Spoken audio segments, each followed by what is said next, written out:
Disparue depuis le mois de décembre 2020, Delphine Jubilard fait l'objet d'une enquête compliquée. Alors que la découverte de traces dans un véhicule d'un ami de son mari Cédric laissait croire de nouvelles avancées, la Dépêche du Midi annonce que cette piste vient de s'effondrer. En effet, l'absence de sang dans cette voiture censée avoir transporté le corps de l'infirmière de Cagnac-les-Mines et mère de 2 enfants prouve, selon la défense, la non-implication de l'époux de la jeune femme.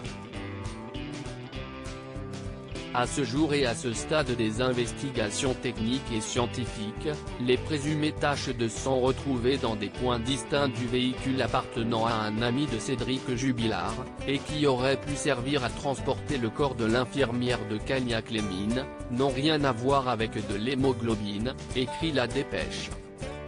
Les avocats de l'homme qui est actuellement incarcéré pour homicide par conjoint depuis juin 2021 et qui ont plaidé, ce mardi 15 mars, devant la chambre de l'instruction de la cour d'appel de Toulouse, en faveur de sa remise en liberté après 9 mois de détention provisoire, ont longuement évoqué cette fausse piste.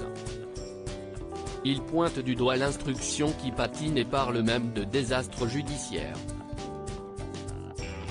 Le quotidien indique ainsi que les prélèvements effectués par les gendarmes sur la Peugeot 306 blanche d'un ami de l'artisan se sont avérés être des fluides biologiques, de sueur notamment.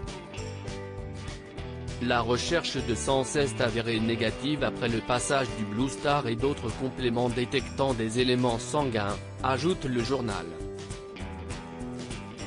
Notons toutefois que des examens supplémentaires sont toujours en cours sur ces mêmes prélèvements, attendus de pied ferme par l'accusation. La couette du couple fait également l'objet de nouvelles analyses. De plus, le comportement non adapté à la situation du peintre plaquiste de 34 ans demeure suffisamment douteux pour que cet homme reste derrière les barreaux d'après l'avocat général. L'arrêt sur le maintien ou pas en détention de Cédric Jubilard est attendu le 22 mars. Des recherches sont également prévues par des drones à la pointe de la technologie, si les conditions météorologiques le permettent.